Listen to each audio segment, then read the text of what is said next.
There you go. I wouldn't want to put you through saying my Twitter handle every time you address me.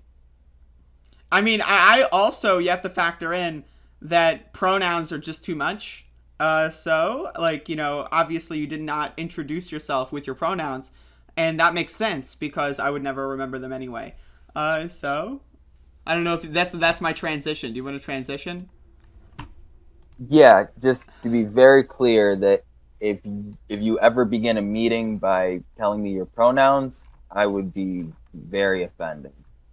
As you should be. I mean, really. I mean, honestly. I mean, honestly. All right.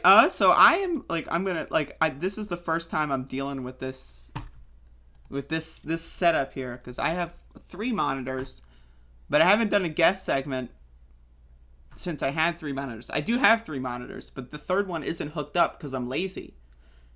And so now I'm doing this with 2 monitors, and this might be the reason why. Oh, you're taking your headset off. You can't hear me anymore. No, I can still hear you. How I'm can you just hear me without your headset on? Am I that loud? because my computer hasn't recognized the headset yet. Okay, I understand. Um, Top Damage Wizard says, "Can we talk about this offline later?" Period. Is that a statement or a question? I got a DM from dot dot dot dot. That's I cannot parse that. Anyway, so we got this tweet here from a certain someone. There was like a person that exists and we like I mean we have some experience with this person. We've seen this person around. This person does exist. So this person's name is Ben Burgis. Um and so I'd like to discuss a very recent take. Now, I am a Ben Burgis critic. People may know that. People may not know that. I'm a Ben Burgis critic. I criticize people that I think should be better. Um, and so now, Wait, just for whoa, clarification. whoa, Oh, am I whoa, too loud now? whoa, whoa! Wait, Holy please, wait, crap! please, please tell me. Yes. Oh my god. Oh my god. My ears. This. You gotta give me a heads up on that one, buddy. Holy crap! All right, try again. Try again. I can control my volume on this end as well. Okay. Well, that remains to be seen. So. Oh my Where are we at god. now? Oh Is that my better? god. Okay. Speak. Okay, how is that? So okay. So what happened was I reduced on my end your volume. So now you've reduced it on your end, and I've reduced it on my end, and now it's back to where it was before. So either you increase or I increase. Those are the options. Well, this. Okay, long story short, this headset has a better mic than my was in mounted in the computer, so I'm at 48% here. So just for the sake of broadcasting, should I go up from here? Go up. Yes, go up. How about here? Okay, that's good. That's good? Yes, that's good. See, this is the behind the scenes that people don't see on regular podcasts because they have producers. I'm a solo producer. I don't know. I'm not like Ben Burgess out there where I'm hiring people, little upstart kids. Oh, produce my show for me because I'm inept and I don't know how to do that. This is a real show. Anyway, So just for clarification, you said that you're a Ben Burgess critic. Are those your pronouns? yes, Ben slash Burgess slash critic are my pronouns. Okay. And critic, so I'm assuming this is the gender that means that you strike horror and fear in him. Well, I mean, Because it seems to be that way. It seems to be that way. Were you following the segment where he famously dodged the debate with me, or are you familiar with that? yes, and because I believe that you were using some type of language, and he's a logic guy, so I'm guessing that this language didn't offend him. It must have actually had some magical type of effect on him. Correct? That Uh, it uh, seems to be the way, because as we know, I cast hexes on people. I curse people very often. And so when that's why they call them curse words because I'm actually inflicting a curse on someone. So when Ben Burgess heard me say shit followed by fuck without any break period, his brain just melted down because that's just the way logical people react to curses. But yeah, it's been like, I think I like made this video in May or whatever, and he still has yet to debate me. Instead, he debated someone else, and then lost that debate, and then debated David Feldman, and then lost that debate, and then kind of stopped talking about it. And now, like, there's been a lot of new stuff that's come out about January 6th, and he's just, like, ignoring the whole subject now because he looks stupid. And so now we've seen this next category of the grift. So would you like to read the tweet? Do you have it open? Unfortunately, I still am not getting your video on my screen, but I do. Yeah, I'm just pretty have it sure I'm up. familiar with the tweet just you're click on it. referring to. This motherfucker doesn't have the tweet open. Can you believe this? This is who I invite on my show. They don't have tweets open. They don't even know what's going on. They don't know where they're here. They're asleep one minute. They're on stream the next. What is going on here? So I presume that you're referring to the tweet. The one that you linked me. That's correct. Just wait. When Ben Burgis watches this video and finds an excuse not to debate you, this is going to be the unprofessional. So this is the tweet that reads, "Starting meetings with pronouns is weirder the more you think about it. Even assuming everyone commits it all to memory, it's crazy unlikely that anyone will A, refer to any other participant at a meeting in the third person, and B, do it with a pronoun instead of a name." Can we talk about how this motherfucker is like tweeting as if these are like instructions for like how to like put a like Lego set together? Like, A, first you put this here and then you place that there, and or B, you could place that there and then place this, like the A and the B here. It's incredible. But also, I disagree with the assertion. The weirder, the more you think about it. So Ben Burgis is clearly talking to everyone else as he's using second person language. So you is the person reading this, which is everyone.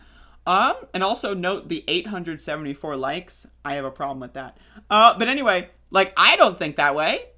The more I think about it, it makes a lot more sense. I wish people would put a lot more identifying details in their introduction. Some people introduce themselves without even giving me their name. I don't know who you are, right? I'm all for introductions that have all the necessary information. We need to go back to the old school class, the classic chat room. We need to have the A, S, L, and then add P on there for pronouns. Because this is the world we live in. And can we just zoom out for a moment, because I just want to give some context, because I'm sure that not everyone knows exactly who Ben Burgis is, and he's not a dumb guy. He's someone that I disagree with, and generally, I think that I think that he has some credentials that make it worth listening to him some of the time, but he recently, like many other people who we generally respect on the left, went into an extreme obsession about maybe that the excesses of the left. And one of the things that he really likes to say is that the left, being a stronger movement, can't be a bunch of hall monitors and people who finger wag. So if you log on to Twitter and you read someone telling you how, you need to, why are you starting your meetings with pronouns?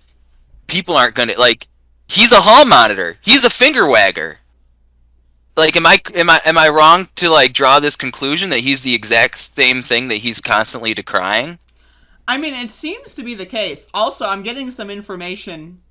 Hold the phone. Apparently, according to a chat user, Ben's patrons told him not to debate Andrea. Now, that's interesting, because Ben Burgis told me that it was because of my naughty language that we weren't going to debate. Now, instead of telling me the real reason is he wanted money. The real reason is people who give me money told me to do something, and he can't think for himself, and therefore he has to act at the behest of his donors. So, like, that's very interesting. And that leads me to believe, that goes into what you were saying here, is I feel as if Ben Burgis is trying to, like, position himself in a way that makes the most money. right? Like that's really what this is he's trying to like, oh, look at these woke leftists. So he's hopping on the anti-woke thing, which to me is that I don't even understand what that means. Like what, like I like saying your pronouns is woke. Like I don't like, what does that mean? And also, who cares? Like, I've been in many activist circles for a while. When people introduce themselves with their pronouns, it's because they want people to use their pronouns. It's not like a difficult thing. And also, like, people, like when you're in certain meetings, people will get, like, you know, if you're meeting someone for the first time, sometimes they'll give you a lot more information than you bargained for. It's like, oh, yeah, I live here, and, you know, I live with 3 dogs. Their names are Buster, you know, whatever. Like, and then sometimes, let's say 6 months later, I might forget one of the dog's names, right? Like, that is not the same situation as someone's pronouns, right? Yes, sometimes people will introduce themselves with information that isn't necessary, right, and that you will forget. That doesn't mean they shouldn't introduce themselves with that information. What it means is that certain information you might forget. The onus on this is on the people who are forgetting the pronouns, right? Like, if you are just like, oh no, I forgot these people's pronouns because they like, that's your problem. That's not their problem. Like, the moment they tell you their pronouns, in the same way that the moment they tell you their name, I'll be honest, sometimes I meet people, especially at like protests, you know, I'll forget someone's name if I've only spoken to them a couple times. There's so much going on, right? I'm probably high, right? So it's like, sometimes I'll forget someone's name. It happens, right? That doesn't mean that doesn't mean that you shouldn't introduce people with, oh, well, hi, my name. Oh, well, I was going to give you my name, but I wasn't because you might forget my name. Like, you know, the logic here doesn't make any sense. But I'm going to read the second tweet. I agree that using non-preferred pronouns is extremely obnoxious. Also, like, this whole preferred pronouns language needs to go away. Like, there is no preference. Like, this is like, oh yeah, I prefer, like, you know, to eat my eggs with hot sauce. That's a preference, right? Like, your pronouns are not a preference. It's just what they are. It's like, oh yeah, like, you know, I prefer to have, you know, 5 fingers. You just have 5 fingers. There's no preference. Right, so the whole preferred pronoun language is the same thing as in the same category of lifestyle. It's like, oh yeah, if you want to live that lifestyle, what lifestyle? It's not a lifestyle. It's just how I'm living. But anyway, I agree that using non-preferred pronouns is extremely obnoxious. You shouldn't do it. I'm friendly to, comma, like, comma, giving people name tags. Anyone who feels like it can list their pronouns, by their name. But the meeting opening pronoun thing feels way more ritualistic than functional. Okay. Also, this isn't a mutually exclusive thing. Most people will have their pronouns in their name tag. Right? You know, like, it's not like an either or. I just don't get this. I really don't even understand what it is. Also, it feels more ritualistic than functional. I mean, the whole comma, like, comma is a lot more ritualistic than functional. Those commas aren't necessary. Why are those commas there? It's because of the ritual that we call grammar. I don't know. There's a lot going on here. What's your opinion? So I want to actually Uno reverse you. So I saw an argument further down in the thread that some people are actually uncomfortable sharing their pronouns. I think that was put forward by Gene Bajlan or someone. Sure. Yes. His name. Yeah. And I've heard this argument come from other people in the trans community. I think Natalie Wynn made a similar comment about feeling like, you know, anyways, like, what's your opinion on that? A lot of people that are still going through, like, you know, they don't know what their gender identity is. They don't want to present themselves in a way that makes them feel like they're boxed in. I get that. So my thing with that is, like, it's optional. Like, if you don't want to give your pronouns, you don't have to. Right? Like, but, like, the thing is, if you are comfortable with your gender or whatever, you should feel like comfortable sharing your pronouns. There's a lot of people on the other end that, let's say they're just starting a transition, right? And let's say people may default assume they are something they are not, and so they want to clarify their pronouns at the start, and that may be more comfortable for them if other people, like cis people, are doing it as well. So there's like, and it's also, I think, one of the things that we can do to deal with that is just make, like, gender neutral, like they, them, just the default. Because if that's the default, people would be a lot, like, and I think that that's an achievable goal. I think as a society, or at least on the left, I think we could just use they, them as the default. I mean, that was relatively the default in a lot of instances, like literature. It's been the default for thousands of years, or hundreds of years at the very least. Until, like, you know, Ben Shapiro caught wind of this, and then he, you know, made a big thing. But yeah, people don't want to be boxed in. I get that. I feel that. But also, I feel like being more open and having these conversations also makes people, feel more comfortable changing their pronouns. If you want to change your pronouns on a day-to-day basis, you should be able to feel comfortable doing that, in my opinion. How's the sound? People are saying the sound is bad. Turn them down a bit. I already turned them down a bit. I'm turning you down a lot. Can you speak? Keep turning me down if that's what the people want. All right. You're down? Yep. We got Mila in the chat room, by the way. Pay attention to sound, please. Now, if you noticed, I already turned them down. That like, if you go back, if you rewind the tape, Mila, if you rewind the tape, you'll notice there's a decrease of sound originally. I didn't know I had to decrease it again. Anyway, I'm sorry, we're distracting here. Go on. Yeah, and so thanks for sharing your opinion, but just bear in mind that Ben Burgis is the arbiter of how meetings are to be held. Of course. So just whatever you say is just your opinion, and keep it, your lady brain has spoken. This is just a little bit of light ribbing, like whatever. All respect to Ben. If I was be on his show for some reason, which I won't be, but I would be cordial and respectful. But this is just a little light ribbing. But I do just the larger trend that I want to get to, which is not specific to just his show, but if the audience that these podcasts and YouTube shows go out to are a lot of times going out to people that do spend a lot of time online, and I think it can be really misleading if you're getting your cues and your information, and like if you're going to start participating in activist circles, you want to be careful who's telling you about like what's going to go on in these activist circles. Like, I think that there's a place in the movement for people that are from academia, people that are from media, people with a comms training, people with journalist experience. I think coming of age, especially on the left, it's a really threadbare type of situation where we don't have a lot of really skilled people in places. So when we saw the crossover of journalists and activists, when you see these great voices like who just went viral recently, Mike Preisner and his partner on the Empire Files, Abby Martin, like we see these great voices that are activists, they're journalists, they're involved in PSL, I forget the anti-war alternative. Anyways, there's people that execute this overlap very well, but then I think a lot of people on the left feel like they have to juggle two things, and and I think that you do great on the ground coverage at these protests, Are you and then talking you to me? do yes, Andrea, you do great news commentary and great coverage, being on the ground as an activist and a journalist and covering things.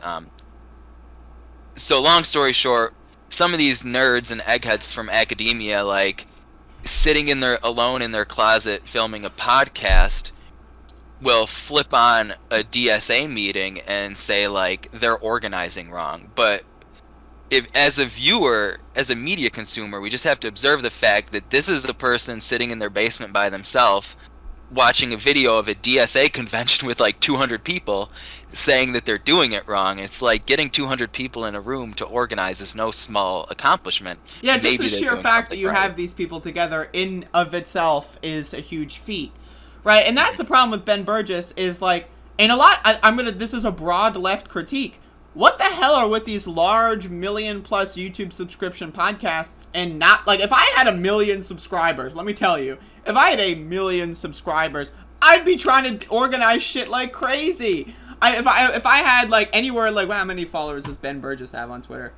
If I had 37,000 people that listen to what I have to say, I'm gonna organize this and that and that. And this is like a point to like the people the next segment I got lined up is we're gonna make fun of the Jimmy Dore Fred Hampton not to be confused with Fred Hampton, but Fred Hampton leftists podcast.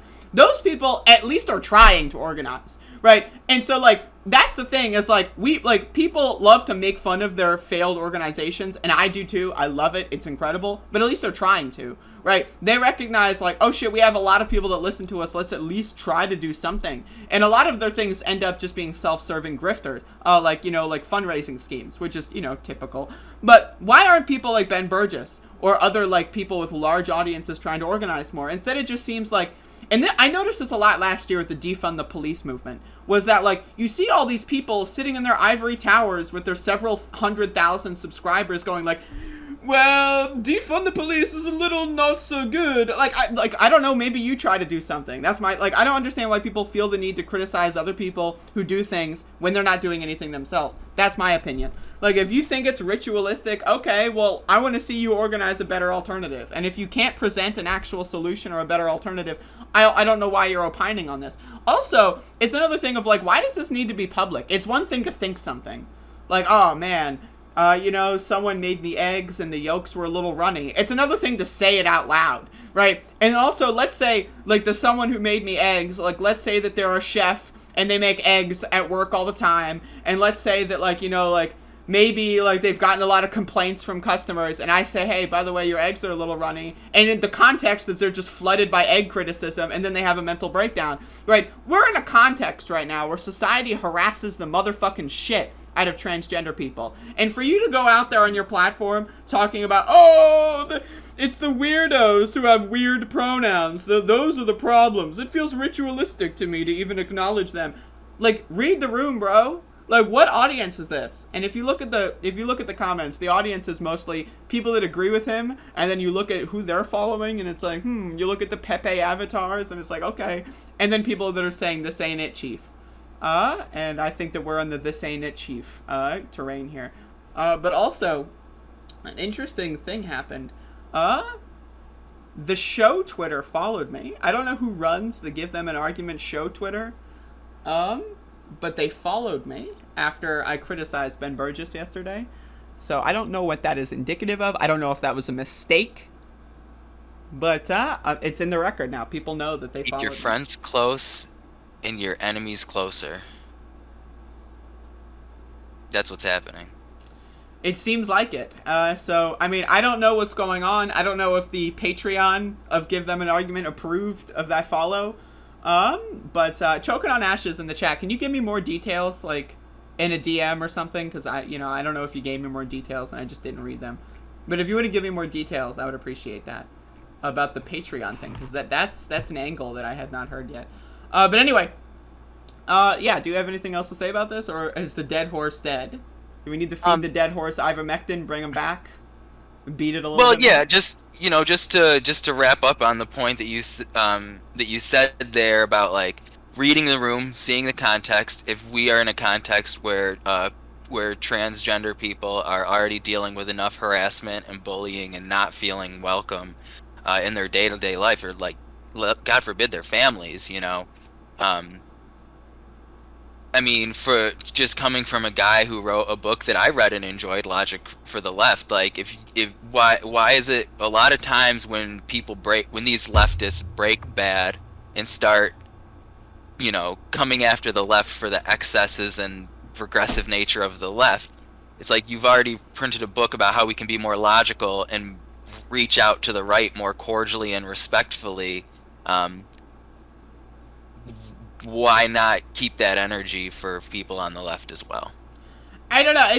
Yeah. No, I agree. I mean, the thing with Ben Burgis here that it really boils down to is he's written 2 books, and since the publishing of those books, he has done the exact opposite in personal behavior. So he wrote a book about logic, and now he's being extremely illogical. He wrote a book about canceling comedians while the world burns, and then he canceled me, a comedian, and won't debate me while the world is burning. So right now, he's 0 for 2 as far as upholding the principles that he laid out in his books. And it's like, I feel like it's a do what I say and not as I do scenario that Ben Burgis is trying to teach us. Brilliant bit. It's honestly a brilliant bit. It really is. I mean, it's incredible. And, I don't know how many pages were in his second book, but I know his first book only had like 80 pages. In fact, I've got it right here. I'm going to look at it. How many pages does it have? Let's see. It's a pamphlet, really. But, no offense. Oh, there's okay. It's got 100 pages. I mean, anyone can write a 100-page book. Like, I'm gonna write a 100-page book, and it's gonna be called "I'm Writing This to Spite Ben Burgis," and so that's the announcement of my new book here. But anyway, I feel like people fluff themselves up too much. I feel like Ben Burgis is trying to become like the new Christopher Hitchens. In fact, I think his next book is about Christopher Hitchens. And I feel like that's what the world, like that's the lane he's occupying. He's trying to be like a great philosophical thinker that generations will think of in the future. And in doing that, he's just looking like a jackass at many times. And I think that that's something that really needs to be understood here, is that, like, you know, there's a lot of people that are in political Twitter and like on like political online left spaces that have massive egos. Right? And I have a massive ego. My ego is huge. Right? Like, I mean, you can, it's, you know, it's huge. Like, look at me. I'm trying to think of a way to make that funny, but I can't. But I've got a big ego. But at least, you know, one of my things is I try to keep it in check. Like, you know, I'm not going to be out there tweeting about, like, oh, people with weird pronouns, please stop telling me them. Like, that's, you know, it's strange. Anyway, that's all I got. You have anything else? No, I think that's a great place to leave it. I definitely agree with your sentiment there. I'm turning it off, and it's off. All right, so I've got this other clip set up.